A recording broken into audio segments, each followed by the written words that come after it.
शांत बसा.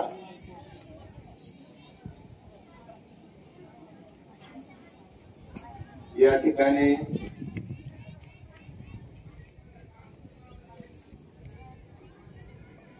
हरिपाठातील व गुरु परंपरेतील अभंग यावरती श्री हरिभक्त परायण ज्ञानेश्वर महाराज मिरगुले हे व्याख्यान देणार आहेत. ते पत्रकार आणि व्याख्याते आहेत. त्यांचं गाव सणसवडी, तालुका शिरूर, जिल्हा पुणे हे आहे. तर ते आपल्याला ज्ञानेश्वरी आणि हरिपाठ याच्यावरती विवेचन करून सांगणार आहेत. त्याचबरोबर शिक्षणावरती ते आपले विचार व्यक्त करणार आहेत.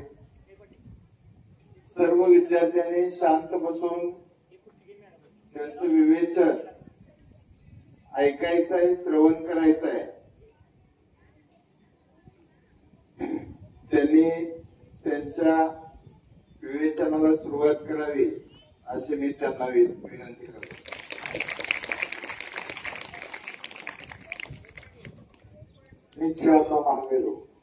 मिथिलाचा महामेरू बहुत जणांशी आधारू अखंड स्थितीचा निर्धारू अर्थात छत्रपती शिवराय. जगाव कसं छत्रपतींनी शिकवलं, मानावं कसं हे शंभूराजांनी शिकवलं आणि वागावं कसं हे संत समाज सुधारकांनी शिकवलं. आता तुम्हाला पुढे छत्रपती शंभूराजा सारखं म्हणायचंय तर म्हणायचं कुणाला? पण पावन खिंडा लढवायची, कोणाला भलक्षेत्राप्रमाणे आपल्याला बलिदान द्यायचं नाही, शिवाकाशीप्रमाणे आत्मबलिदान करायचं नाही. तुम्हाला फक्त एकच काम करायचंय. मानव जीवनामध्ये दोन प्रकारे मोठा होऊ शकतो. किती प्रकारे? एक शिकवण आणि दुसरं सवरून. शिकवण म्हणजे शिक्षण. क्षणाला शिकायचं असलं त्याच्यानं लहानपणी तुम्हाला कोणकोणती सध्याची आणि कासवाची शर्यत लागते आणि कोणती तो कसा सफळ होता ते कासव का जिंकला तर तो थांबला नाही, त्याला आळस आला नाही, कंटाळा केला नाही, तो चालत राहिला. म्हणजे लहानशा गोष्टीपासून तुम्ही काय शिकायचं? तुम्ही काय शिकायचं? प्रत्येक घड्यामधून काहीतरी झाडं घ्यायचा असतो, प्रत्येक कथेमधून काहीतरी बोध घ्यायचा असतो, प्रत्येक गोष्टीचं काहीतरी तात्पर्य असतं. काय शिकायचं तुम्ही? थांबायचं नाही. रोजच्या रोज अभ्यास घरपाठ होमवर्क केला तरच तुम्ही हे जीवनाची शर्यत जिंकणार आहात. काय झालं? हे दोन पोरं आपापसात बोलतात. काय झालं? एका शाळेमध्ये मी सर रामायण सांगितलं, रामाचा जन्म, सीता स्वयंवर, लंका धर, रावणाचा वध, हे दोघांचा विभीषणाचा अभिषेक सगळं सांगितलं. रामायण ही फक्त रामाची आणि याची लढाई नाही. रामायण फक्त रामाला मारण्याची लढाई नाही. त्याच्यातून फरक काय घ्यायचा आहे? तुम्ही रामायण पाहिजे मालिका टीव्हीला. रामायणावरून काय काय शिकायचं थोडक्यात सांगतो. काही तर मंथाने काल धरलं आणि ग्रासच होते. एकादशी टीव्हीमध्ये मालिका पाहिजे तुम्ही. रामायण तेव्हाची पोळी कसायची, वाटोळं कसं करायचं तसं त्या काही मंत्र्याने केलं. रामाला वनवासाला जायचं, जसं म्हणला वनवासाला जा म्हणल्यावर तो मुकाटपणे निघाला. तो असं म्हणलाय का मी जाणार नाही. आता जर एखाद्या मुलाला बाप म्हणला तू केंद्र करतोय, अभ्यास करतोय, काय कामाचा नाही, तू चौकटी शब्दाला नाही, तुझा बाप जर तुला म्हणला 14 दिवस बाहेर जा, जाशील का? काय तू बापाच म्हणशील ना. याच्यापासून काय शिकायचं? बंधुप्रेम. भरतानं गादीवर बसण्याच्या ऐवजी रामाच्या पादुका सिंहासनावर ठेवल्या आणि गादीवर बसला. याच्यावर काय शिकायचं? बंधुप्रेम. याचा अर्थ एखाद्या भावाला 14 वर्ष जर बाहेर पाठवलं किंवा काहीतरी गुन्हा करून शिक्षा झाली, जेलमध्ये गेला तर दुसरा भाव मन झालं, माझं एक क्षेत्र झालं. मग रामायणापासून बंधुप्रेम शिकायचं. रामायणापासून काय शिकायचं? एक वानर होतं, मुलानुसार चालला होता. मुलींनो मी तुझ्यासाठी आलोय. आता मला तुला रामायण सांगावं लागेल. रामायणामधून काय शिकायचं? एक माकड होतं. तू माझं बघते की काय बघते का तुलाच म्हटलं तू माझं बघते तू जवळ बघ हे तुझ्यासाठी मला तुला रामायण सांगावं लागेल. तर बघा रामायणामध्ये का एक वानर होतं वानर. ते वानर रामाची अंगठी घेऊन लंकेमध्ये गेलं. लंकेमध्ये गेलं की अंगठी सीतेच्या हातामध्ये टाकली. सीता बसली होती तिच्या पुढे अंगठी पडली. तिने ती उचलली ओळखली रामाची अंगठी तर कशी आली. तिने ती अंगठी ओळख पाहिलं तर त्यावेळेला तो हनुमान पाहिलं आणि मग ती त्याला पाहिलं तसं रावणाच्या सैनिकांवर होते गावात आले. त्यांना असं वाटलं अरे कोणता तरी पाकिस्तानचा चीनचा भारताचा कुठला मुख्य आलाय काय. त्याने त्याला पकडलं आणि रावणा पुढे हजर केलं. रावण सिंहासनावर बसला होता. रावणाचं सिंहासन एवढं उंच होतं म्हणजे बाकर सामान्य नव्हतं. त्यानं आपलं ते पुढे त्याला बोललं त्या शब्दात हे टोळे केले आणि त्याच्या डबल उंच सिंहासन गेलं. त्याच्या वाईटीमध्ये बसला. रावणानं पाहिलं त्याला राग आला आणि म्हणतात मला सेफ्टीचा माल दाखवते काय. मला सेफ्टीचा माल दाखवते काय. चार सैनिकांना म्हणला चार सगळ्या चिंध्याला दायाला काय असेल ते नंतर नाम वगैरे ते पुढे ना सगळ्या गुंडाळा आणि रात्री राहणार माझी भेटून द्या. त्याच्या सेफ्टाचा माज मुडीया सगळी पळाले साड्या आणल्या चिंध्या आणल्या तरीही तिथे पुढवरच राहिलं. कारण मुली लोक या वेळेला बऱ्याच साड्या आणल्या सगळ्या साड्या गोळा करून टोटल साड्या आणल्या तरीही एका साडीचं अंतर उरलं आणि मग कोणतरी सैनिक भांडला ना सीताबाईची साडी आहे ना ती घेऊन या. परंतु मुली तो काय झालं त्यामध्ये लंकेमध्ये आता जेवढ्या आपल्या कपाटामध्ये साड्या असतात ना तेवढ्या नव्हत्या. त्या काळामध्ये पाहते एक दोन साड्या त्या आपण किल्ल्या देऊन येईल आणि मग त्यावेळेला आत्ता एखाद्या तुमच्या आधीच्या कपाटात बघा वेगळ्या शर्टवाले तुझ्या घरामध्ये किती साड्या आहेत. एखाद्या कपाट तुमच्या वहिनीच्या किंवा आईच्या साड्या बघा प्रत्येक वर्षाला म्हणणार मला अतिथीला साडी पाहिजे मला नवरात्राला पाहिजे मला सणाला पाहिजे. एका वर्षाला साड्या असल्या तरी एवढी छपटी लावतात. तर ही छपटी बघा एक म्हातारीला आपला लग्नाचा 50वा वाढदिवस साजरा करावा वाटला आणि मग तिला वाटलं का साडी कोणती घालावा अॅनिव्हर्सरी म्हणतात ना साडी कोणती घालावा तर 50 वर्षापूर्वी जी लग्नात घातली होती ना ती साडी घालावा म्हणजे मी सुंदर दिसेल. चालू होता तो ड्रेसवाली बाई तुझ्यासाठी सांगतो जरा कार बसा कारण तुमची बॅटरी इतकी फुल चार्जिंग करू देणार आहे तुम्ही नोकरीला लागेपर्यंत उतरणार आहे. आणि जर त्याची बॅटरी फुल चार्जिंग होणार नाही की असंच बेकार तो कारण सर मी महाराष्ट्रामध्ये काम करतो याचं पहिलं कारण सांगतो. महाराष्ट्रामध्ये आपली एक सामाजिक समस्या आहे वारकरी बसल्या त्यांना माहिती आहे. प्रत्येक गावामध्ये 10 ते 15% मुलांची लग्न होत नाही. अशी मुलं कोणती मुलं माहिती आता लक्ष देत नाही लग्न करतात सरात ऐकत नाही बापाचं ऐकत नाही मागं बोलतात करत नाही. 4 दिवस तिकडं पाटणाचा बैलगाडा तिकडेच राहणार करतात आणि मग आपलं करिअर करत नाही नोकरी धंदा लागत नाही. अशा मुलांना कोण येणार मुली पर्यायानं ही मुलं भेटायला दुकान जातात आणि मग नंतर सोलापूरला मोर्चा काढतात. सोलापूरचा मोर्चा निघाला होता तर तुमच्या गावाजवळ तुम्हाला माहित नाही 30 मुलांची 30 वर्ष 35 वर्ष झालं त्यांची लग्न झाली नाही दुकान बेकार राहिली नोकरी केली नाही अशी डांबी केली उदाहरणाच्या मागे पळाली तिथे पुढे नाचून बिघडले अशी दुकान बेकार मुलं त्यांची लग्न झाली नाही. सोलापूरला जिल्हाधिकारी कार्यालयावर मोर्चा काढला. आता तो जिल्हाधिकारी गेटच उघडेला म्हणल्यावर यांनी वाजायला सुरुवात केली. बरोबर आणलं होतं आणि सगळी नाचायला लागली आम्ही लग्न आलो काय झालं कशाला काय होते आणि कशाला झालाय हळू आणि आम्ही लग्न आलो. मग मोर्चा काढायची वेळ मला माहित आहे तुम्ही राष्ट्रपती बनू शकत नाही कारण तुमचं लक्ष फार कमी आहे. परंतु कमीत कमी आपलं करिअर करा ITI डिप्लोमा इंजिनिअरिंग. मग सर आपल्या महाराष्ट्रामध्ये सुशिक्षित बेरोजगारी बिलकुल नाही. आपल्या महाराष्ट्रात नाही आपल्या महाराष्ट्रामध्ये आम्ही आमच्या पुणा राजनगाव पिंपरी चिंचवड सरसवाडी कोरेगाव सगळ्या MIDC मध्ये 90% कामगार बाहेरच्या राज्यातून आले आहेत.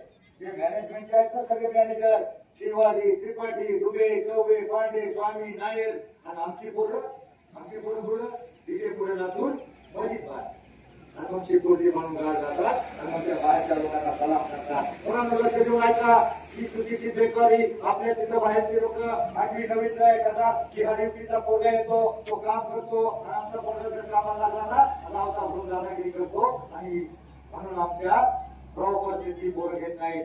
विदर्भ आणि मराठवाड्यातला सगळा बराच आम्हाला 10% भाग आमच्याकडे कामगार आहे. म्हणून तुम्हाला सांगतो, तुम्हाला तुम्ही राष्ट्रपती नाही होऊ शकणार, तुम्ही जातीय विषय नाही होऊ शकणार, तुम्ही एकीचे उपक्रम नाही होऊ शकणार, परंतु कमीत कमी या 10 ते 15% तुम्ही बसणार नाही याची काळजी घ्या. तुम्ही राष्ट्रपती नाही होऊ शकणार.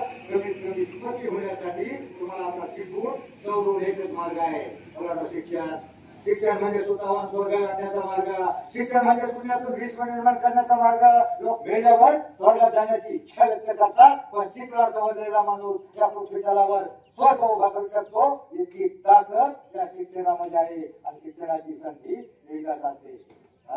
धनुष्यातून सुटून गेलेला बाण त्याप्रमाणे परत माघारी ठेवू शकत नाही. त्याप्रमाणे शिक्षणाचा गेलेला एखादा आठवडा एखादा तास सुद्धा परत मिळणार नाही. म्हणून मुलांनो, 4 दिवस पाठवायचा बैलगाडा, 4 दिवस मावशीच्या गावाला जाऊ नका. भोजन मागे राखो आणि ऑटोमॅटिक घेऊनाची शर्यत त्याप्रमाणे जिंकता येत नाही. लहान वाजता फक्त लक्ष घेऊन ऐका. तुमचं लक्ष काय आहे सध्या?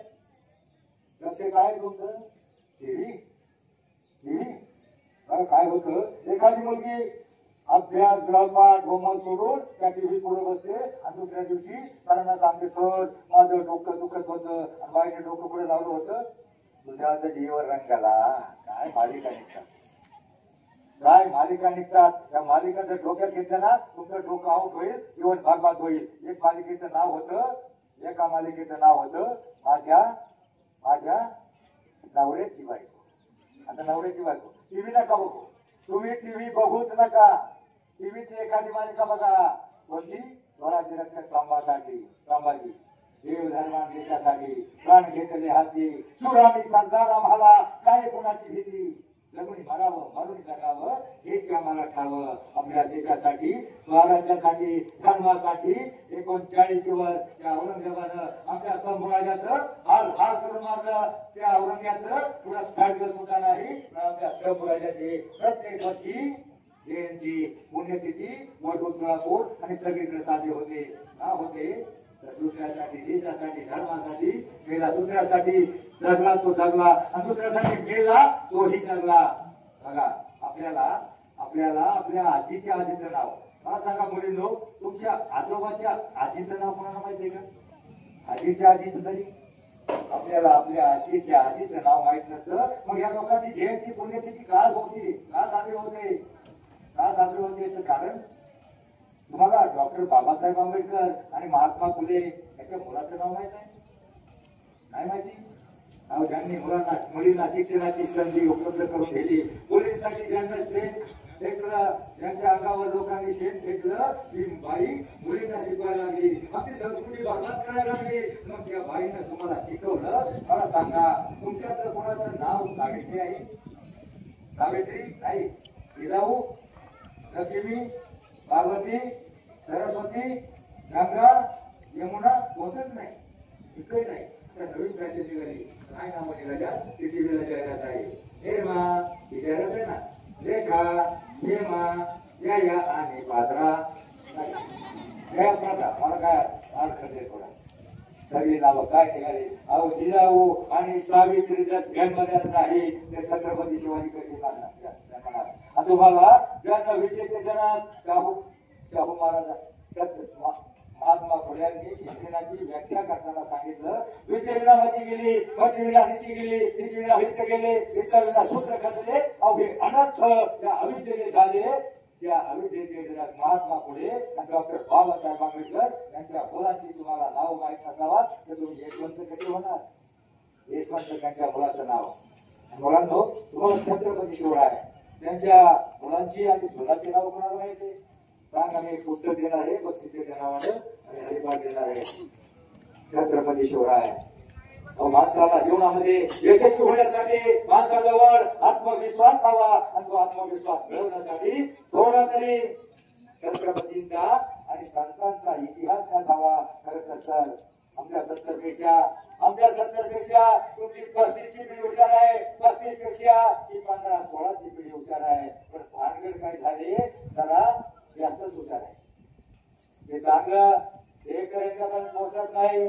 पोहोचला तरी डोक्यामध्ये घेत नाही. मला संतांचे अभंग असाच वर्षानंतरही कार्यक्रमाने वाटतात. प्रत्येक गावामध्ये कीर्तन भजन काकडा हरिपाठ गायले जातात. ते कार्यक्रमाने वाटतात. त्या सिनेमाचं डीजेचं ऑर्केस्ट्राचं सिनेमाचं गाणं एकच वर्षी एका दुसऱ्या वर्षी गायब होतं. मला सांगा मुलांनो 7-8 वर्षापूर्वी शांताबाई आली दुसऱ्या वर्षी दिसली का? पण या पोरांनी तिच्या घरापुढं जाऊन एवढा धिंगाणा केला त्या बाईला बाहेरचा निघून दिलं नाही. ते गाणं पण दुसऱ्या वर्षी दिसलं नाही. दुसऱ्या वर्षी आला बाबूराव परत दिसला का तुम्हाला? तिसऱ्या वर्षी आवाज वाढवून डीजे तुझ्या दिसला का परत? डीजेचं गाणं सिनेमाचं ऑर्केस्ट्राचं गाणं एकच वर्ष फेमस होतं. संतांचे अभंग असाचे भाषानंतरही आपल्याला काढण्यासाठी आपल्याला आपल्या जीवनामध्ये बदल घडवण्यासाठी कार्य करणे वाटतात. देवाच्या द्वारे कृपा आलोचने सुंदरते ध्यान अवघाची संसार जीवलेचे रोप एका रंगले गांधले हे अभंग सातवे भाषानंतरही दाजी दवाने वाटतात. पण ते तुमच्या डोक्यात बसत नाही. तुमच्या डोक्यामध्ये जे डीजेचं काय गाणं असतं मुलांनो? डीजेचं गाणं काय असतं? त्याला काय चाल असते? त्याचा काय अर्थ असतो? संसाराच्या वाङ्मयामध्ये फक्त अभंग नाही. त्याच्यामध्ये पदे दोहे ओव्या श्लोक गवळण भारूड आणि गले महाराजांचे अभंग या अभंगाच्या चाली. अभंगाचा अर्थ त्या डीजेच्या ऑर्केस्ट्राच्या सिनेमाच्या गाण्यापेक्षा चांगले आहेत. हे तुमच्या डोक्यात बसत बघा. एक अभंग माग म्हणून काय झालं? अभंग गवळण भारूड काय म्हणायचे? मागे म्हणा गवळण कानडा राधा पंढरीचा वेदा नाही कळला नाही अंत पाय जाता. तुम्हाला कसं पाहिजे? तिकीट चांगला भावचं पाहिजे नाही का? झुन्नुक टाळ वाजवी म्हणा पाटामधलं पाणी रान पाखरा संग गातो तुझी विठ्ठला गाणी. विठ्ठल विठ्ठल जय हरी विठ्ठल टाळ्या वाजवा. विठ्ठल विठ्ठल जय हरी विठ्ठल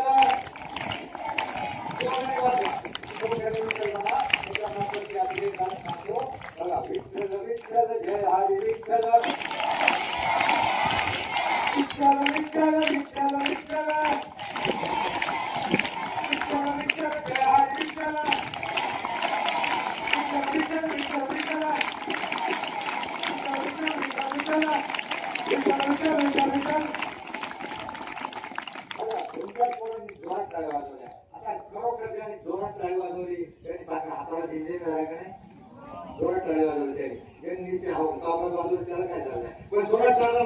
शास्त्रीय कारण सांगतो. तुम्ही जोरात गाडी वाजवली ना हाताला झिंजण्या झाल्या. हाताला झिंजण्या झाल्या त्याच वेळी हातापासून आपल्या खालच्या भागापर्यंत साखळ्या रक्तवाहिन्या प्रवाहित झाल्या. आणि विठ्ठल विठ्ठल विठ्ठल या शब्दावर ज्यावेळी उच्चार करतो ना त्यावेळी आपल्या अंतःकरणामध्ये कंपन निर्माण होतात. हृदयामध्ये कारण आपल्या हृदयापर्यंत त्याचा दोष ठेवता बसतो आणि हृदयामध्ये कंपन निर्माण होतात. जो मुलगा आयुष्यामध्ये फक्त 5 मिनिट विठ्ठल विठ्ठल म्हणे फक्त 5 मिनिटं सकाळच्या वेळेला व्यायाम करेल आणि फक्त 5 मिनिटं जो मुलगा हे तुम्हाला 1 मिनिटाचं काम करतो. तुम्हाला प्रत्येकाला मोठं व्हायचंय का? नक्की व्हायचं ना.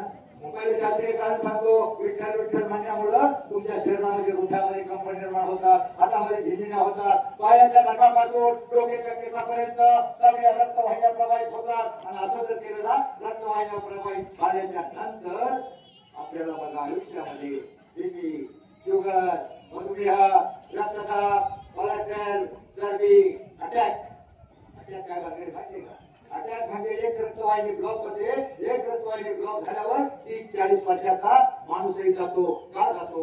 आयुष्यामध्ये त्याला आळस केलेला असतो. थोडं व्यायाम केला नसतो. थोडं विठ्ठल विठ्ठल मानलेला नसतो आणि कुठं सफाई केली नसते. तुम्ही आयुष्यामध्ये आपली संस्कृती मोबाईल टीव्ही डीजे हे तुमचे दुश्मन आहे. तिथं खेडेगाव आहे त्याचं इथं कमी आहे मला माहित आहे. पण तुम्हाला मोठं व्हायचं असेल तर तुमचे ते बाहेरचं सोनं आहेत ना टीव्ही मोबाईल डीजे पाटलाचा बैलगाडा कोणत्याही नादात पुढाऱ्याबरोबर धाब्यावर जेव्हा जाऊ नका कोणत्याही डीजेच्या पुढं नाचायला जाऊ नका त्या आई वडिलांना तुम्हाला घडवण्यासाठी 20 वर्ष लागतात तुमचं लहानपणी उच्च खडखड काढतात खाण काढतात बालवाडी अंगणवाडी प्राथमिक शिक्षण हायस्कूल कॉलेजपर्यंत तुमच्या आई वडिलांना तुम्हाला घडवण्यासाठी 20 वर्ष लागतात पण ते तुम्ही एखाद्या डीजे पुढे नाचायला गेला तिथे असे पत्र असतात तिथे बिघडलेले असतात आणि तुम्ही जमा 10-15 मिनिटात तुम्हाला काम येतो आणि मग तो लाल शर्टवाल्या खेळा चौकटवाल्या तो म्हणतो लई जमल्यासारखा वाटतो माझ्याकडे टॉनिक आहे घेता का आणि मग तुम्ही त्या टॉनिकला बळी पडता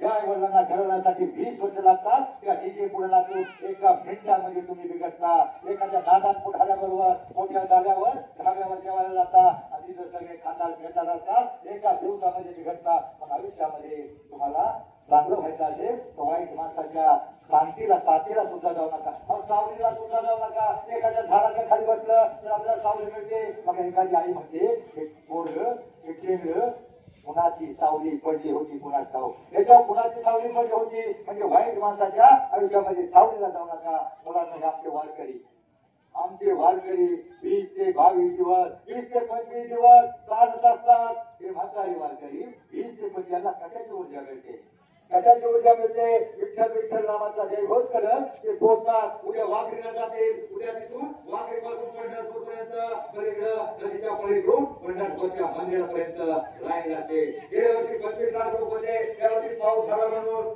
ते 35 लाख लोक आहेत मुलांना ते वेळेला ते वारकरी नाचत असतात पाट्या कपड्यातले ते सगळे कपड्यातले गरीब शेतकरी असतात ते आनंदाने नाचत असतात तुकोबरायची पालखी एका बाजूला चालली असते ज्ञानोबरायची पालखी दुसऱ्या बाजूला चाललेली असते मध्ये एक डिव्हायडर असतो त्या डिव्हायडरवर आमच्या म्हाताऱ्या बाया उभ्या असतात बघत असतात त्या बाजूला विठ्ठल विठ्ठल माऊली माऊली पुढे पुण्या करत असतं कुणी एकमेकावर तोरण पुढे अनेक प्रकारचे नाचत असतं कुंडली गोलचा हरिनामाचा गजर करत इतक्या आनंदाने नाचत असतात आणि हा आपला सोहळा पाहण्यासाठी बाहेरच्या देशाचे 10 ते 15 हजार ते फॉरेन कंटेनर हाफ बनियन तिथं आलेले असतात त्या महिलाचे धुणी आले असतात त्यांना आपला सोहळा पाहून आनंद वाटतो आणि या लोकांना कसला आनंद होतोय काय भांडण आहे त्यांना काय करायला भाऊ ह्याची कशाने असतात ती फाटक्या कपड्याची माणसं एवढा आनंद कशाचा मिळतो आणि मग ती अपचेटीवाली आपल्या बॉयफ्रेंड म्हणजे आपल्या म्हाताऱ्या बाईच्या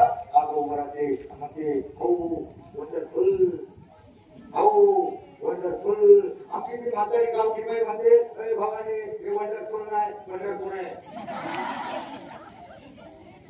आमची भारतीय संस्कृतीच्या बाहेरच्या लोकांना हेवा वाटतो मग आम्ही लोकांमध्ये का घेत नाही आपला विठ्ठल एकच कलियुगामध्ये असा अवतार आहे तो कोणाला मारण्यासाठी नाही कच्चे वरण राम परशुराम कृष्ण हे सगळे अवतार राक्षसाला मारण्यासाठी झाले सगळे अवतार राक्षसाला मारण्यासाठी झाले विठ्ठल हा एकच अवतार आहे तो कोणाला मारण्यासाठी नाही सगळ्यांना चालण्यासाठी आहे मग पुन्हा कोणाला मारणार प्रत्येक गावामध्ये राक्षस निर्माण झाले अनेक राक्षस निर्माण झाले वाईट मार्गाने राक्षस कोणाला मारणार पण मारण्याऐवजी त्या राक्षसानं आमचं भजन ऐकलं हरिपाठ ऐकला एखादं कीर्तन ऐकलं तर त्याच्यातला मनातला वाईट जो राक्षस आहे ना तो राक्षस बदलतो त्याला वाटतं आणि आपणही चांगला वागावा म्हणजे तो वाईट मारणारा मागून चांगला बदल कसा करायचा हे फक्त संतांच्या विचारानुच होतं मला माहितीये तुम्हाला वेळ कंटाळा आलाय एक धनाबाईचं भजन होतं बघा धनाबाईची गवळण मीराबाईचं भजन दोन ऐकवतो आणि मी मीराबाईचं भजन तुम्हाला ऐकवतो ते एक काळामध्ये ऐका आणि त्याचा अर्थ काय होतोय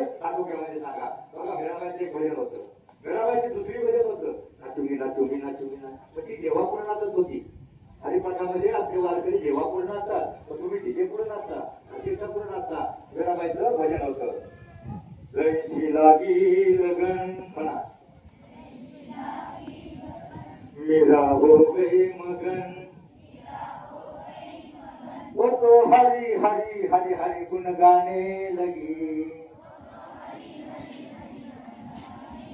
काय अर्थ होतो भाई भाई काय अर्थ होतो आता जैशी लागी लगन तुलाच विचारलंय जैशी लागी लगन म्हणजे मीराबाईला श्रीकृष्णाच्या भक्तीची एवढी आवड एवढी गोडी निर्माण झाली होती तशी गोडी तर तुम्हाला अभ्यासाची निर्माण झाली आणि मीरा हो गई मगन खंडेराबाई श्रीकृष्णाच्या भक्तीमध्ये एवढी लीन तल्लीन मग्न झाली होती, तसं जर तुम्ही अभ्यासामध्ये मग्न झाला तर जगाची कोणतीही शक्ती तुम्हाला ओझं होण्यापासून रोखू शकत नाही. असं होणार आहे का? एखादा चीनचा सैनिक येईल, एखादा पाकिस्तानचा आतंकवादी येईल आणि म्हणाले भाड्या नाड्या काळ्या घालू का गोळ्या?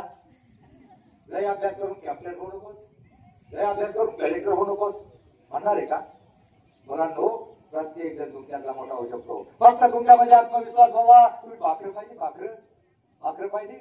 भाकरांचं खर्च मोडलं, त्यांना परत बांधावं लागतं. सरकारी अनुदान मिळत नाही. आणि भाकरांना कुठं खाते असतं, भाकरांना कुठं पाणी असतं, तरी ते उडत जातात. एखाद्या लहानच्या झाडावर लागतात, खांद्या वाटतात, पाण्याला वाटतं आणि भाकर पडते किंवा काय. परंतु मुलांनो, त्या भाकरांना पाणी दुखण्याची भीती नसते.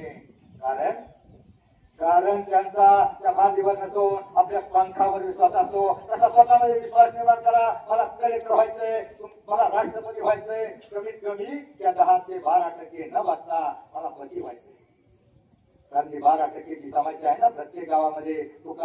परत तुम्ही म्हणाल आम्हाला कोणी सांगितलं नाही, आम्हाला काही कळत नव्हतं आणि आम्ही त्यावेळेस बेकार राहिलो. तुमच्यातला एकही राष्ट्रपती नाही होणार. कमीत कमी तुम्ही देव स्वतःचे एक दिवस देव होतो, तुम्ही देव नाही बनू शकणार, परंतु नवरदेव एक दिवस बनणार. मला सांगा मुलींनो, आपल्या देशात देवाची संख्या किती कुठे आहे?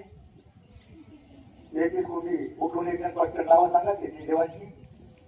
33 कोटी म्हणजे 33 प्रकारचे अशी काहीतरी संकल्पना असावी. पण आजही माझ्या मतानं आपल्या भारतामध्ये फक्त 33 कोटी देव आहेत. कोणते माहिती का? आहे का माहिती कुणाला? अरे बाई काय 33 कोटी देव कोणतेच माहिती का तुला? काय माहिती? रोज बोलते तू, माहिती नाही. हवे 46 कोटीच्या वर आपली लोकसंख्या पोहोचलेली असताना त्याबरोबरच्या याच्यातल्या 46 कोटी पैकी निरपेक्ष सात्विक निर्भेळ ही संख्या आहे ना, त्यांची आकडेवारी बरोबर 33 कोटी आहे. बालवाडी पासून मास्टर डिग्री पर्यंत हे विद्यार्थी निष्पाप निरपेक्ष सात्विक निर्भेळ वृत्तीचे तुम्ही विद्यार्थी, तुम्हीच खरे देव आहात. आणि तुमच्यातला देव पण टिकवण्यासाठी जागवण्यासाठी संत गिळोबाराय दिंडीतर्फे हा माझा छोटासा प्रयत्न. ज्ञान यांचा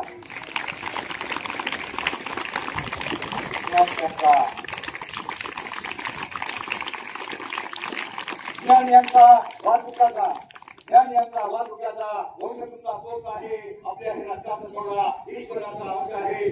देव तरी काय म्हणतो? अध्यात्म म्हणजे आत्मा हा परमेश्वर. एखाद्या वारकऱ्याला जेवण घालतात लोक का घालतात? त्यांना थोडस पुण्य मिळतं. एखाद्या भिकाऱ्याला दान करतात, पुण्य मिळतं. मुलांनो, कोणताही बघा भारतामध्ये अनेक मंदिर आहेत. लोक तिकडे काशी करायला जातात. काशी करायला जाण्याची गरज नाही. देव तुमच्या जवळ आहे, तुमच्याचा देव आहे. तुम्हाला खरोखर मोठं व्हायचंय, 1 मिनिटाचा मार्ग सांगतो. 1 मिनिटाचं ऐकणार का तुम्ही? काम करणार का? सोपं काम आहे, 1 मिनिटाचं काम आहे आणि एकदम सोपं आहे. करणार का? मला सांगा, तुमच्यातले देवाच्या पाया किती जण पडतो तू कळत येताना? ठीक आहे, काय अडचण नाही. मंदिर लावायचं काही अडचण नाही. फळाफळांचा मला पाहिजे, आनंदाचा सोहळा पाहिजे. गावात मंदिर कमी असली तरी चालतील, पण एक सुंदर अशी शाळा पाहिजे. त्या सुंदर शाळेत तुम्ही शिकता नाही नका पडू. ज्यांना लहान मंदिर आहे ना, तुम्हाला सांगा तुमच्यातील किती जण आई वडिलांच्या पाया पडतात? हात वर करा. फक्त दोन एकच. काय शोकांती काय? आपली संस्कृती मातृदेवो भव, पितृदेवो भव, आचार्य देव भव. जगातील फक्त 3च लोक तुमचं भलं व्हावं, तुमचं चांगलं व्हावं, तुम्ही खूप मोठे व्हावा इच्छितात. कोणती 3 लोक माहिती तुम्हाला? कोणती 3 लोक माहिती तुम्हाला? कोणती?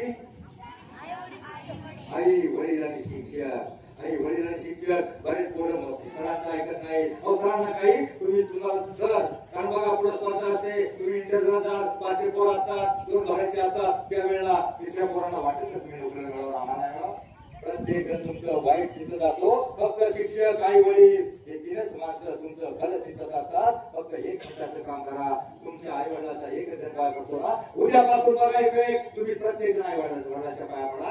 8 दिवसानंतर एक बघा. 8 दिवसाच्या नंतर तुमचे आई वडील विचार करतील ही दोन्ही आमची किती गुणाची झाली, आमच्या पायात पडायला लागली, किती क्षण झालाय. आणि मग बघा तुमच्या तुमचे आई वडील तुमच्यासाठी रक्ताचं पाणी करतील, कारण त्यांना वाटत आमची सोन्यासारखी चांगली सद्गुणी बाळ यांना शिकवण्यासाठी रक्ताचं पाणी करतील, हाडाचं काळे करतील, कामाच्या झाडा काढतील, कामात कष्ट करतील, पण तुम्हाला शिकवण्यासाठी तुम्हाला मोठं करण्यासाठी पैसा उपलब्ध करतील. आता मला सांगा, तुम्हाला कळलं का होता? 8 दिवसानंतर तुमच्या आई वडिलांना वाटले तुम्ही पाया पडायला लागला ना, आणि आमची पोट किती मोठी झाल्या. मला सांगा, मग तुम्ही पडणार का पाया? हात वर करा, कोण पडणार?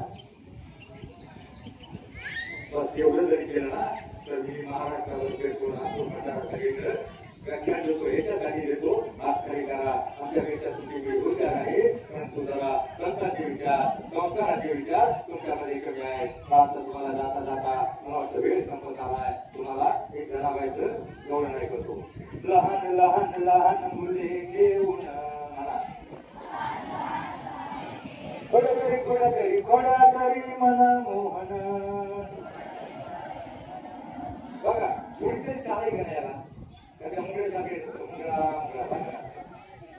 किंवा लुगीडा काय सासरे का तो सत्याचे अभंग. बघा एकनाथाचा भाव आहे, सूर्य उगवला प्रकाश पडला आडवा डोंगर म्हणा, आडवा डोंगर दयाला माझा नमस्कार.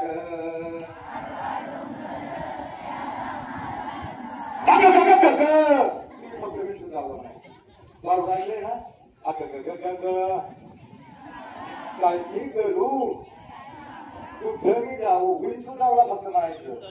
देवा रे देवा काय मी करू, मला सांगू. विंचू चावला रे, विंचू चावला रे, विंचू चावला हो. काम क्रोध विंचू चावला, लोढा मान घास आला, पंच प्राणाला क्रोध झाला, तेने माझा प्राण चालला. काय मी करू, कुणाला सांगू, आणि कुठं मी जाऊ. देवा रे देवा विंचू चावला रे, विंचू चावला रे, विंचू चावला हो. त्या विंचूला उतारा सत्वगुण मागे सारा. कोणता गुण मागे सारा? सत्वगुण का तमोगुण? सत्वगुण. हे विठ्ठलाचं नाव घेतलं ना, तुमच्यामध्ये सत्वगुण निर्माण होणार आहे. तुमच्या जे विकार आहे, तुम्हाला राग येतो, काम क्रोध मद मत्सर, हे सगळे जाणार आहे. सत्वगुणाला देऊन अवघा सारीला तमोगुण गुण गुण सांस केली जनार्दने. आता शेवट घेतो, एवढं सांगा मला. तुम्हाला छत्रपती शिवरायांच्या मुलांची आणि सुनांची नावं माहित नाही. काय माहिती ना? काय माहिती? डॉक्टर बाबासाहेब आंबेडकर यांच्या मुलांची नाव माहित नाही. मला सांगा, तुमच्या आवडीचा विषय सांगतो. जाऊ दे, आम्हाला एक पुस्तक लायब्ररीला द्यायचे. मुलं फार हुशार आहेत. तुम्ही एक पिक्चर पाहिला होता बघा 7-8 वर्षापूर्वी. त्या पिक्चरचं नाव होतं सायलंट. तर सायलंट मध्ये हिरोची आणि मित्राचं नाव सांगायचं. चला, आणि पुस्तक घेऊन जायचंय. प्रत्येक शाळेमध्ये पुस्तक द्यायचे. हे सांगा पटकन. पटकन वर वेळ संपलेला आहे, कारण time and time wait for nobody. काळ आणि वेळ कोणाची प्रतीक्षा करत नव्हतो, आणि म्हणून तुम्ही आता जागे व्हा, कारण भविष्यामध्ये गेलेला वेळ परत माघारी येत नाही. तुम्हाला माहिती सांगा त्याच्या संपूर्ण प्रश्न काय काय माहिती बघा. हिच्यासाठी आता काय व्हायला बाई, तुला डॉक्टर बाबासाहेब आंबेडकर, महात्मा ज्योतिबा फुले यांच्या मुलाची माहिती नाव माहित नाही. लंगड्या पैशाचं तुला काय घेणं झालं? हीच खरी शोकांतिरी आहे महाराज, ही खरी शोकांतिरी आहे. तुम्हाला छत्रपती शिवराज यांना आपल्याला जगाला कसं शिकवलं, त्यांच्या मुलाची नाव माहित नाही. छत्रपती संभाजीराजे, येशूबाई महाराणे आणि राजाराम राजे आणि ताराबाई. तिला औरंगजेबाला 9 वर्ष झुंजवला आणि पळवून पळवून पळवून त्या मातीत गाडलं ती महाराणी ताराबाई. इतिहास तर माझी विनंती आहे, तुमच्या शाळेत मॅडम नाही. मॅडम आहे काय करताय ना? पुढे 2 मॅडम आहेत. मॅडम आपण दूध घेतो ना, दूध घेताना आपण लक्ष असतं. आणि गवळी कमी घालतोय का, अर्ध माप देतोय, आपलं लक्ष असतं. आपण बघतो गवळी थोडंच घालत असतो, गवळी माप थोडंच घालत असतो, पण थोडंसं हिंकाळलं टाकतो, एक्स्ट्रा माप टाकतो, वरचं एक्स्ट्रा माप टाकतो आणि एक्स्ट्रा माप तो अर्ध टाकतो जवळ, मग आपल्याला समाधान वाटतो. अरे गवळ्याने आज एक्स्ट्रा माप टाकले मॅडम, या नवीन पिढीवर फक्त ते एक्स्ट्रा माप टाकायचे ना, तुम्हाला पगार देतो, त्याच्यापेक्षा जास्त तुम्ही शिकवताय मला माहिती आहे. परंतु जे एक्स्ट्रा माप टाकायचे ना, त्या नवीन पिढीवर संस्काराचे टाका, संस्काराचे टाका मॅडम. कारण सगळीकडे भडका उडालाय, आग बनवा पसरलाय, अनाचार अत्याचार दुराचार सगळीकडे अडकावला आहे ही पिढी त्याच्यामध्ये बर्बाद होत चालली आपल्या पिढीनं विचार केला नाही लहान बाळाच्या हातामध्ये मोबाईल घेऊन लहान 9 वर्षाच्या मुलाची डोकी मेंटल झाली उद्या पुण्याला दवाखान्यात निघाले स्पेशलिटी आहे आमच्या शेजारचा एक 7 वर्षाचा मुलगा पहिल्या कोरोनापासून त्याच्या हातामध्ये आईला मोबाईल दिला मोबाईल म्हणजे फुलका नाही तुमच्या घरामध्ये तुमची आई जर मोबाईल देत असेल जपून ठेवा तुमचा पाठी राखा 7 वर्षाच्या मुलाचं डोकं मेंटल झालं पाहिजे झालं आज 30 लाख रुपये घालून घातले तरी मुलगा बरा झाला नाही पहिला गुरु आई त्या आईला ही कल्पना होती तिला वाटलं हे काय आपल्याला टीव्ही बघून देत नाही हे मोबाईल मराठी असं झालं प्रत्येकाच्या घरामधल्या लहान बाळाच्या मुलाच्या हातातला मोबाईल काढा आणि फक्त एक मिनिट आपल्या आई वडिलांच्या पाया पडा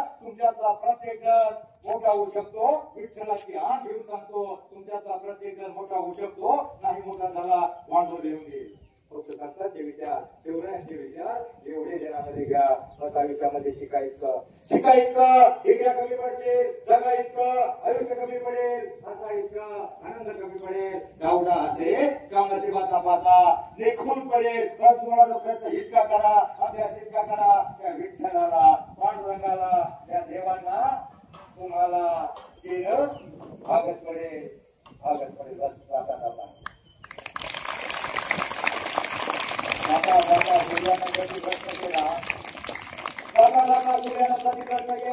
माझ्यानंतर या जगाला कोण प्रकाश देईल त्यावेळी चंद्र शरमला मोठमोठे कार्यक्रमाने एक पंक्ती समोर येऊन म्हणाले प्रभू माझ्या परीनं मी नक्की प्रयत्न करेल त्याच वेळेला माझ्यासारख्या एका ध्येयवादी पत्रकाराने ठरवलं त्याच वेळेला माझ्यासारख्या कार्यक्रमाने ठरवलं कुठं तरी काना कोपऱ्यात जाऊन लुकलुकेल अज्ञानाच्या अंधाराला प्रकाशाचं अस्तित्व दाखवूनच थांबेल दाखवूनच सरेल जय हिंद जय महाराष्ट्र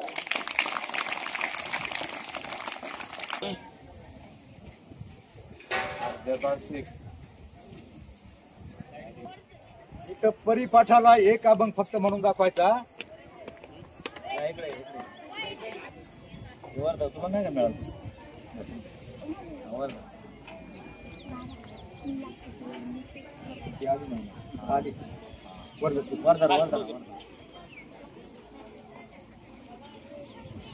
तुकाराम यांच्या दिंडीमध्ये मार्गक्रमण करत असताना अध्यात्मावरती आणि शिक्षणावरती समाज प्रबोधन पर व्याख्याने देत या ठिकाणी हरिभक्त पर्यंत ज्ञानेश्वर महाराज मेटकुले एक चांगला उपक्रम राबवत आहेत. देशाचं भवितव्य हे वर्गावर्गात घडतं. समाजाचं प्रतिबिंब हे शाळेमध्ये उमटतं आणि देशाचा सुजाण नागरिक घडवण्याचं काम शाळेमधून घडत असतं. जर आपल्याला भविष्यामध्ये आपलं जीवन सुखी समृद्ध करायचं असेल तर शिक्षणाशिवाय पर्याय नाही. आजची जर पिढी आपण बघितली तर दिशाहीन झालेली आहे. त्याच्यामुळं त्यांना दिशा देण्याचं काम हे महाराज आपल्या प्रबोधनातून करत आहेत. त्यांचे जे विचार आहेत शिक्षणासंबंधीच ते तुम्ही आचरणात आणाल. तुम्ही स्वतःच्या वर्तनात परिवर्तन घडवाल आणि एक आदर्शवत नागरिक तुम्ही घडाल एवढी अपेक्षा मी व्यक्त करतो. ते आज आपल्या प्रशालेमध्ये आले. त्यांनी अर्ध्या तासाचं एक व्याख्यान या ठिकाणी दिलं. याबद्दल प्रशालेच्या वतीनं मी त्यांचं मनस्वी आभार मानतो आणि हा कार्यक्रम इथे संपला.